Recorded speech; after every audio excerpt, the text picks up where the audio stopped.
हमें अल्लामा कौकब नूरानी उकाड़वी साहब ने भी ज्वाइन किया। अल्लामा साहब अस्सलामु अलैकुम वरहमतुल्लाह। अल्लामा साहब, आज जो हम गुफ्तगू कर रहे हैं ज़ाहिर ताक़रात के ऊपर, लेकिन उस पर हम ये बात भी कर रहे हैं कि दुआओं पर इतना ज़ोर क्यों दिया गया है ताक़रातों में ख़ास तौर पर। बिस्मिल्लाहि वल्हम्दुलिल्लाहि वस्सलातु वस्सलामु अला रसूलिल्लाह। बंदे का एक ताल्लुक़ अल्लाह ताला के साथ ख़ास है और उसमें बंदा अपने रब से ख़ुद हम कलाम होता है, ये जानकर कि मेरा रब मुझे सुन रहा है, मेरा रब मुझे देख रहा है और मैं उसके सामने अपनी आजिज़ी की जो भी हद हो सकती है वो कर रहा हूँ और ये जानता हूँ कि अल्लाह ताला ही है जो मेरी तमाम मुश्किलों को हल करने वाला है। दुआ में हम वसीला इख्तियार करते हैं नबी करीम सल्लल्लाहु अलैहि वसल्लम का और उसके प्यारों का, अल्लाह के प्यारों का। वो इसलिए कि ये भी हमें सिखाया गया है, हुक्म दिया गया है कि ए ईमान वालो अल्लाह से डरो और अल्लाह की तरफ वसीला तलाश करो, वसीला मिलाने वाला। मैंने अल्लाह को जाना और पहचाना है तो नबी पाक सल्लल्लाहु अलैहि वसल्लम के ज़रिए से। मुझे जो कुछ मिलता है, रब का पैगाम भी मिला है तो वो भी मेरे प्यारे नबी पाक सल्लल्लाहु अलैहि वसल्लम के ज़रिए मिला। तो मैं वो वास्ता वसीला ले लेता हूँ कि मेरा अमल भी वसीला हो सकता है और अल्लाह के प्यारे भी वसीला हो सकते हैं। तो मेरे अमल पर तो मुझे शुबा हो सकता है कि सही अदा हुआ या नहीं हुआ, लेकिन नबी पर तो मुझे कोई शक नहीं है, उनकी ज़ात पर कोई शक नहीं है और उनकी अल्लाह की बारगाह में मकबूलियत और महबूबियत पर भी कोई शक नहीं। और हमें यही कहा गया वलौ अन्नहुम ज़लमू अनफुसहुम जाऊका, और लोग जब अपनी जानों पर जुल्म कर लें तो ए मेरे हबीब तेरी बारगाह में आ जाएं और आकर अल्लाह से बख्शिश चाहें, नबी उनकी सफारिश करे तो लवजदुल्लाह तव्वाबर रहीमा, तो वो ज़रूर अल्लाह को पालेंगे तौबा कबूल करने वाला और मेहरबान। वैसे कुरान में है जहाँ कहीं भी ज़िक्र है कि अल्लाह तौबा कबूल करने वाला है, मगर यहाँ लाम के साथ लवजदुल्लाह के ज़रूर पालेंगे। मैं कहीं भी दुआ कर सकता हूँ मगर रोज़ा रसूल पर जाकर दुआ करूं तो यकीन है कि मैं अल्लाह को पालूँगा। हज़रत मालिक बिन दीनार रदी अल्लाह ताला अन्हु एक बहुत बड़े बुज़ुर्ग गुज़रे हैं, सूफ़ी भी थे, आलिम भी थे।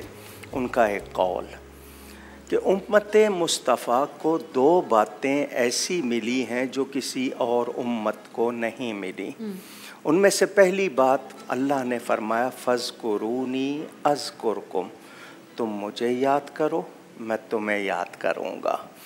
दूसरी बात उदऊनी अस्तजिब लकुम, मुझे पुकारो, मुझसे मांगो, मैं ज़रूर कबूल करूँगा। तो ये इनाम और दुआ के लिए है। अद्दुआउ हुवल इबादा, दुआ इबादत है। एक हदीस में है अद्दुआउ मुख्खुल इबादा, कि दुआ इबादत का मग़ज़ है। तीसरी रिवायत में है कि दुआ मोमिन का हथियार है। अल्लाहु अकबर। तो अब इतनी बातें जब पता चल जाएं तो पता चला कि दुआ तो बहुत प्यारा अमल है और इबादत का मग़ज़ है। तो मैं दुआ करने में बुख़ल न करूं, अपने लिए भी और दूसरों के लिए भी। हमारे यहाँ कहावत है कि दूसरे का भला मांगोगे चाहोगे तो अपना भला हो जाएगा। तो हम दुआ करें अपने लिए भी, चुनाचे हम नमाज में दुआ करते हैं रब्बना ग़फ़िरली वलिवालिदैया वलिलमुमिनीना यौम यक़ूमुल हिसाब, ए हमारे रब मुझे बख्श दे, मेरे माँ बाप को बख्श दे और ईमान वालों को बख्श दे। तो ये जो दुआ हमारा करना है ये ज़ाया नहीं जाता, भले फ़ौरन उसका ज़ुहूर यानी कबूल होने का असर फ़ौरन ज़ाहिर हो या ना हो, हमारी सारी दुआएं रजिस्टर हो रही हैं, वहाँ जमा हो रही हैं। कभी ये होता है अल्लाह फरिश्ते से फरमाता है ये मेरा बंदा जो मुझसे मांग रहा है ये इसको ना देना, मैंने इसके लिए इससे बेहतर तैयार किया हुआ। इसलिए हमेशा कहते हैं दुआ मांगे तो हक में बेहतरी की दुआ मांगे, कि जो भी हक में बेहतर है वो मिल जाए। बिल्कुल। अब दूसरी, हुजूर सल्लल्लाहु अलैहि वसल्लम की बारगाह में एक सहाबी आते हैं, कहते हैं हुजूर मैं चाहता हूँ मैं मुस्तजाबुद्दावात हो जाऊँ, यानी मेरी हर दुआ जवाब मिले, कबूल हो जाए। तो नबी करीम सल्लल्लाहु अलैहि वसल्लम फरमाते हैं ऐसा हो जाएगा मगर तुझे अपनी ग़िज़ा और कमाई पाक रखनी होगी। तो पता चला कि हमारा दिल भी साफ़ होना चाहिए। तो अब हमारे अंदर खून दौड़ रहा है, वो खून ग़िज़ाओं से बन रहा है, हमारी ग़िज़ा हलाल और पाक होनी चाहिए और हमारी कमाई भी पाक होनी चाहिए। गलत लुक़मा या गलत जुमला ये हमें बरकत से महरूम कर देता है। आजिज़ी से करो दुआ। हुजूर सल्लल्लाहु अलैहि वसल्लम ने 3 तरीक़े, एक तो ये कि दुआ का क़िबला आसमान है, हथेलियों का रुख आसमान की, हम यूँ कर लेते हैं, यूँ कर लेते हैं, हाथ फैलाएं। आजिज़ी अल्लाह की बारगाह में सीने तक उठाना, कंधों तक उठाना और यहाँ तक उठाना, ये तीनों हुजूर सल्लल्लाहु अलैहि वसल्लम से साबित। बदर की रात हुजूर दुआ कर रहे थे तो आपके मुबारक शानों पर जो चादर थी वो ढलक जाती, इतना हाथ उठा। तो ये आजिज़ी है। दूसरी बात, हम यकीन से दुआ नहीं करते, या अल्लाह ऐसा कर दे, फिर सोचते हैं वो फलाना ऑफिसर है वो साइन करेगा या नहीं करेगा, फलानी चीज़। तो मैं किससे मांग रहा हूँ? उससे मांग रहा हूँ जिसको किसी की हाजत नहीं है, जिसके लिए कोई कमज़ोरी, मजबूरी, माजूरी ये लफ्ज़ उसके लिए सोचे भी नहीं जा सकते। तो यकीन से मांगे। अच्छा, दुआ की मकबूलियत के औक़ात भी बताए, जगह भी बताई। हज़रत मरियम अलैहिस्सलाम, चूँकि उनकी वालिदा ने मन्नत मानी थी मेरे पेट में जो बच्चा है मैं उसको अल्लाह के घर की खिदमत के लिए, तो लफ्ज़ मरियम के माने ही अल्लाह के घर की खातिमा।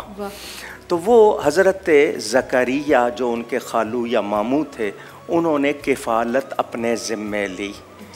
एक दिन वो खाना लाने में देर हो गई, उनको वक्त पे नहीं पहुँचे। इधर हज़रत मरियम को भूख लगी थी, अल्लाह ने फ़रिश्तों के ज़रिए उनको ऐसे फल भिजवा दिए जिसका उस इलाके में मौसम नहीं था। अच्छा। जो सीज़नल फ्रूट नहीं थे।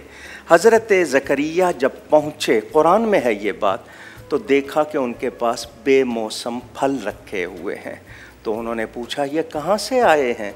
तो कालत हुआ मिन इंदिल्लाह, हज़रत मरियम ने कहा ये अल्लाह की तरफ से आए हैं। अब कुरान के अल्फाज हैं हुनालिका दा ज़करिया रब्बा, उसी जगह हज़रत ज़करिया ने रब से दुआ की। क्या मतलब? यहाँ अल्लाह की रहमत आई है, नेमत आई है, तो ये जगह कबूलियत की जगह। तो अल्लाह ताला का घर हो, मुल्तज़म जिसको हम काबे का दरवाज़ा कहते हैं, या रुकन यमानी और हजर अस्वद के दरमियान वो मुस्तजाब कहते हैं उसको, और वहाँ आपकी हर दुआ पर 70,000 फरिश्ता आमीन कहता है। तो ये अज़ान के बाद दुआ या नमाज के फ़ौरन बाद दुआ, किसी अच्छे मकाम पर दुआ, जुमे के दिन का एक बड़ा कई इस तरह के मकाम बयान करती है।